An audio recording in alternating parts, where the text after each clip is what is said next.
Welcome back, guys, to Golden Sun The Lost Age, where we've entered Treasure Isle now and gained our last Djinn. We have ourselves 9 Djinn for every character at this point in time, so we're looking good as we keep on leveling up. Though the monsters in here aren't exactly that tough, the puzzles have been kind of stalling me a little bit due to idiocy, but we're going to put that right because we've already figured out how to continue onwards from here. Let's lift this stone. A stone further on. And then realise that I've got it wrong. I might be able to jump over to here, but at this point in time, what I need to do is keep going round, because that stone over there needs to stay down. Phew. Thinking on the fly. I only thought we needed to lift 2, but of course we can't lift that middle one, otherwise we can't jump over, so that would have been idiotic. But thankfully we can go all the way round, and the puppet warrior appears to disappear as fast as possible again, of course, with Megiddo always howling. No better weapon, it seems, that's for sure. I'd say the quality of the normal monsters in here are a little bit worse than you'd kind of expect, but if we go down here, there was obviously going to be a way for shortcut through. Saw that on the way in after all, so that's a nice route set up. And we keep on keeping on. More treasures to be found within. Well, what else will we find? Well, there's a path to the left here, possibly. Here we go. Where's this going to be leading? Well, to nowhere, really, but it showed us there's somewhere to reach. So let's head around the main route. It seems there's not really many more treasures to pick up at this point in time, is there? Now where are we? It seems to me we've found ourselves at the top of our screen a little bit of a boss, so not much to hunt here in Treasure Isle, that's for sure. So at level 43, we figure out what we're going to do. Should we get Daedalus going again, maybe? And then 2 normal summons, if you know what I mean? Probably not that bad an idea. So here we go. Let's jump ourselves in and see what happens against this boss. I am the Guardian of Water. If you would claim my power, you must prove your worth. And so the Star Magician has appeared. The Refresh Ball, the Guardian Ball, the Thunder Ball, and the Anger Ball. That's a lot of enemies. Alright, if that's the case, then I guess using some spells would probably not be a bad idea. So Mother Gaia, maybe? Or should I go for single target attacks and try to take specific ones down? Well, Refresh Ball sounds healing, Thunder Ball sounds attacking, Guardian Ball sounds protective, and Anger Ball sounds physical offensive, I guess I'd put it as. So what we'll do is we'll use what we can. In fact, wait a second, Felix, you've got a higher agility rating, so if we use Daedalus on you, it will come out sooner rather than later. Right, we've got, of course, Boreas as well. And we've got 4 to be used. So let us, I'd say heal, but we could use, for example, Searing Beam here. Right, Guardian Ball uses Guard Aura. A protective aura encircles Star Magician. Well, that sucks. What will that do, exactly?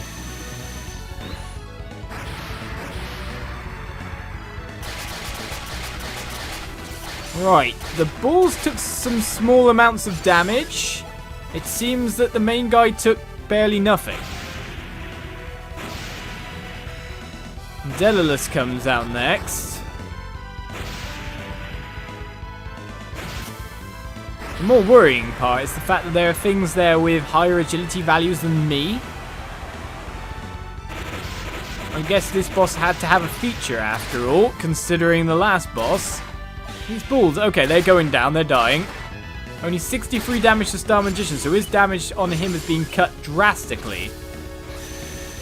Searing Beam comes through, takes down another ball. Mega Cool comes out in the party. Boreas comes out next. Will we take down any more of these balls? Well, whatever these balls do, at least maybe the summons are worth it for being AoE attacks, if you know what I mean. And taking down these bulls. We don't really want to find out their special feature. And that was a physical attacking guy. Right, Mind Ball across the party. And that guard pretty much has messed up my mojo, if you know what I mean. Right, so... to be honest, we're fine. Because what we can do is start our attack. So we're going to attack over there, get the anger ball. We're going to use high impact to buff, of course, a cool aura. And we should be quite fine for the time being. Alright, attack raises, and now we start the Megiddo spam.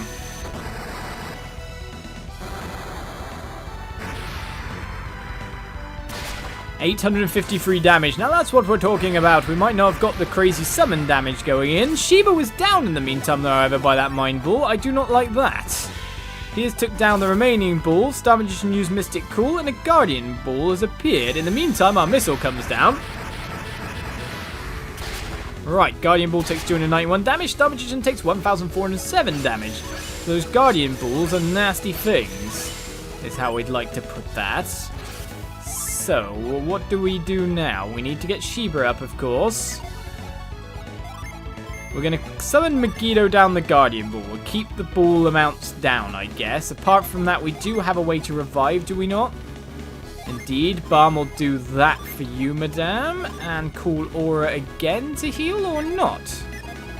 That's the question here. We have Djinn restoring themselves.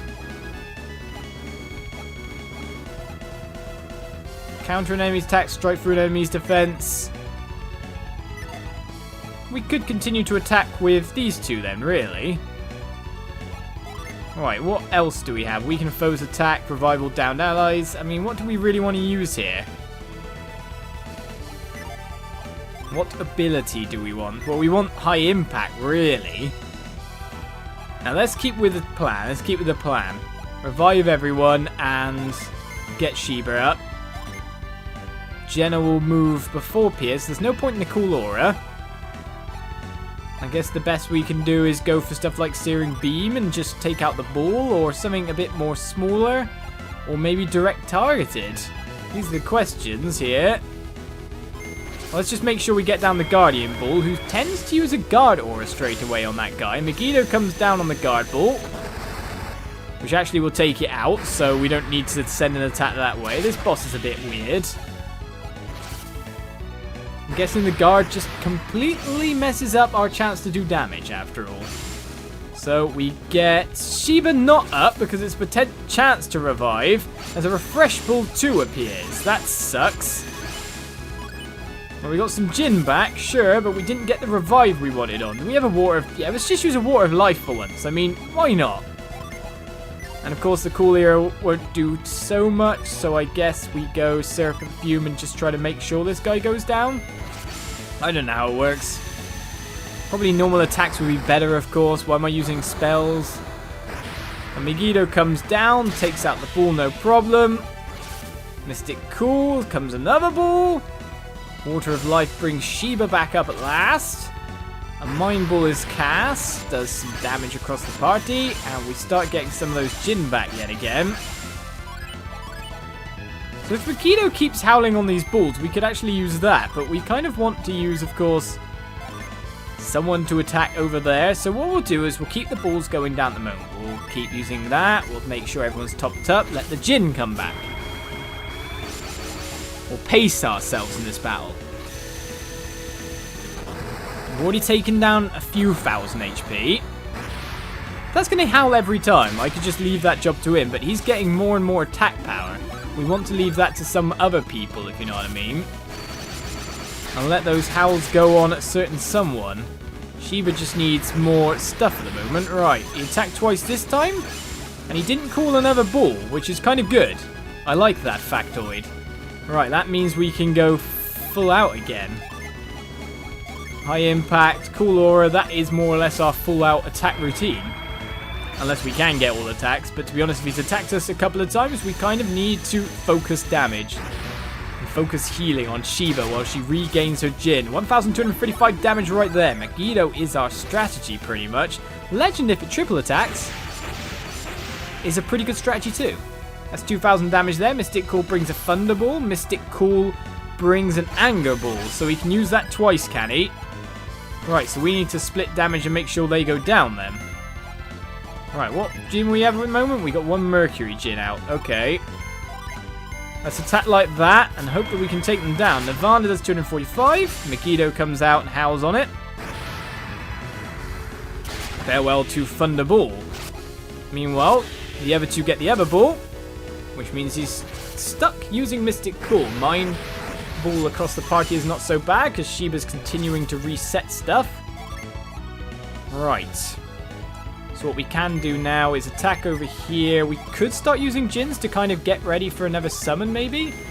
Serac over there, then. We'll buff our attack again and get you attacking down there. That should be fine this turn. And taking the ball down and making sure the numbers stay down. I don't want them all acting every turn, if you know what I mean. So Megiddo on the boss does 1,368 damage. Rising Dragon probably takes out the ball. Does indeed. So a straight physical attack by the wizard there does the smallest amount of damage possible. That was silly. That looked silly. We never even got to use Serac, so this time around we'll attack with those two and attack the main boss with the dragon. To be honest, it probably would have been best to howl in with something else, but we restored some PP. Megiddo comes out yet again. Does it ever not? It is our strategy. It is what does the damage. Rising Dragon comes... Wow, okay. Star Magician is down. Failed no problem, though we still got this guy to get rid of, so Serac will do that with a weakness strike. Fair dues. 12,000 experience gains. We got a Wonderbird worth. Piers is now a level 43 captain. Maximum HP rises by 8. That's lovely. Sheba's now a level 43 sorcerer. Ivan is now a level 38 sorcerer. Now that is it as we get ourselves another new summon. That boss went down fairly easily.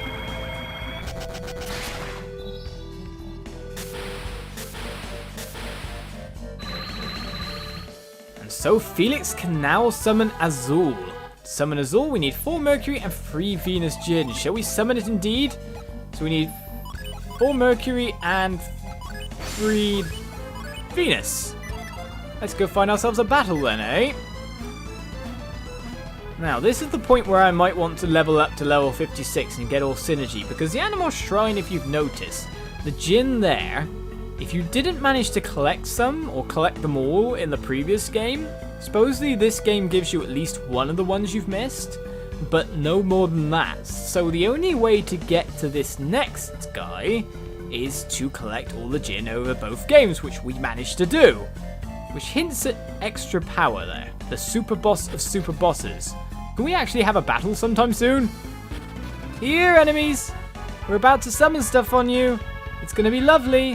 Hi! Fight me! Maybe we'll equip a lure cap quickly if this is not working. There we go. Right, great seagull and sea hedgehog. Fear the wrath of Azul!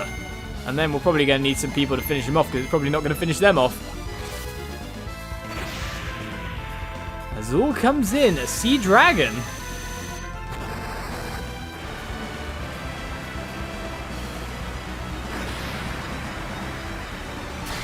Blasting through as bubbles go everywhere. Taking out the foes, no problem. So, another new summon game there, no problem at all. So, let's move on. Will I level up? Will I be level 56 by the next time you see an Everton cut? I'll see you in a second and we'll find out. And so it may have not been a long time on camera since we last fought a Superboss, but it's been a long time indeed. I have been grinding to reach that magic number of level 56, though I'm pretty sure it's a number for everyone to have their synergy. At this point in time, no one of the main party at level 56 gained any extra synergy at that exact level. It's probably for these guys, but Oliz, Mia, Garrett and Ivan are all at quite high levels now, but our main party is 56 with new synergy in tow, more stats, which is always going to help us for fighting super bosses coming up.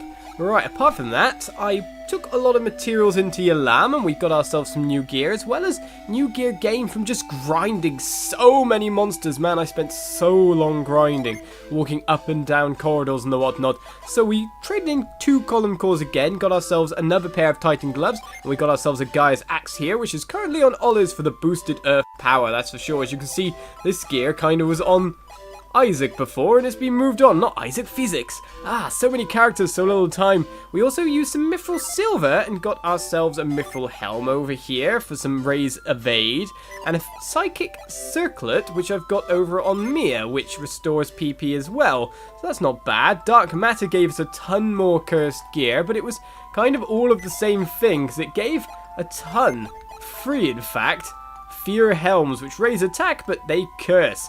Curse indeed. Apart from that, we got ourselves another Dark Sword, which we don't really need, because we can only equip one cursed weapon or one cursed thing on someone with the ring that we have available to us. So we got ourselves another Dark Sword as well. The Ori Halcon that we had 2 of those. We got ourselves 2 Cosmos Shields, and as you can see, they're nicely lying on our 2 main damage dealers here. Piers, resist all elements, and Felix. So a ton of new gear gained, but also apart from that, drop-wise, we got a, here we go, Tisiphone Edge from the place where the Phoenix was. I think I also got a Berserker band from them, but don't have it currently equipped on anyone, that's for sure. I don't know if I do or not.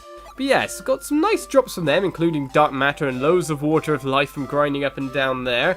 And then grinding in the desert, and finding that there wasn't much experience to be gained there.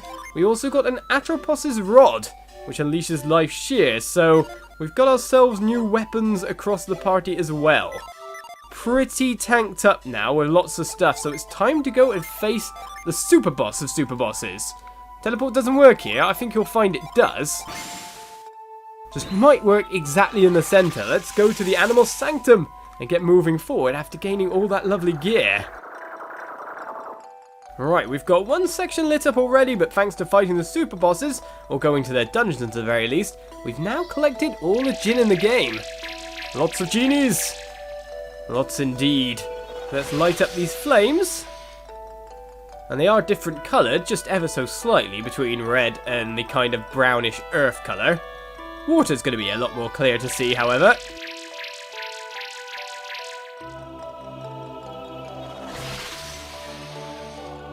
One more to light till we've got ourselves activation and a way in.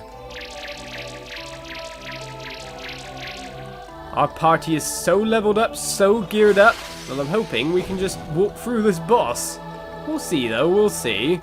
It does require all the Djinn from both games, and if you don't password across a game, you can't even fight this guy, so it is very special indeed. So let us check out what's within. We inherited the power of the land to create a great darkness. If you crave this power, attack this slate. Why would I want to attack a summoning slate? A weird thing on the ground there. Well, we'll examine the stone tablet.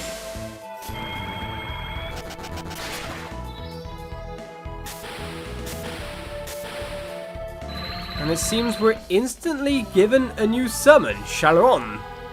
To summon Charon, a Venus?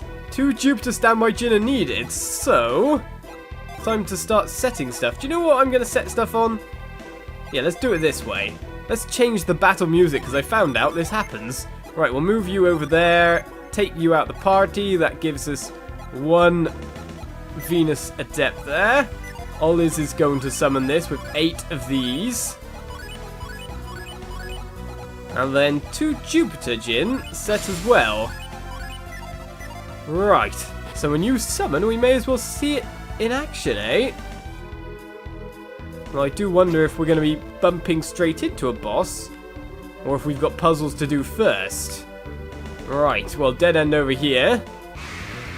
But we get ourselves some enemies here. Grave White appeared, and music you might remember. Well, apart from that, I guess we use our summon more than anything. So, let us get summoning Charon, and we'll defend in the meantime, because everyone else is probably faster than him. Being 7 levels higher and all.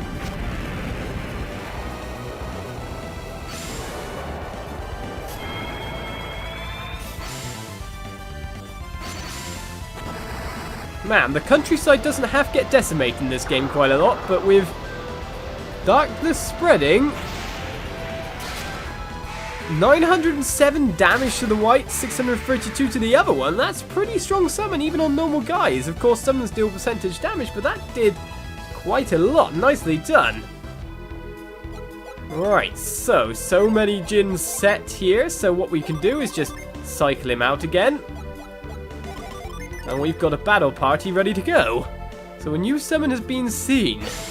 A new area of lovely Djinn being restored at this point in time. Where are we going?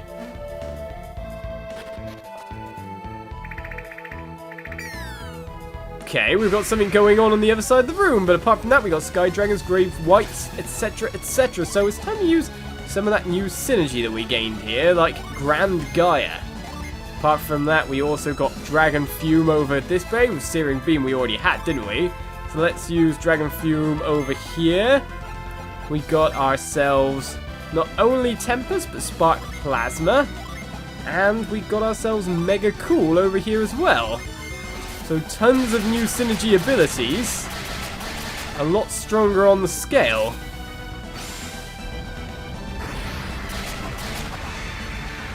We've already taken out 2 of them. Dragon Fume is on the right target. Sky Dragon has failed as well, so we didn't see Mega Cool. But we definitely knocked this guy down. So we've got ourselves puzzles here. In the Anemos Sanctum, we've gained ourselves a ton of new abilities. We've got ourselves new weapon howlings to see. So let's attempt this. Next episode, the Anemos Sanctum, where we get to the Superboss of super bosses. Next episode, join me then for more Golden Sun: The Lost Age. Bye-bye.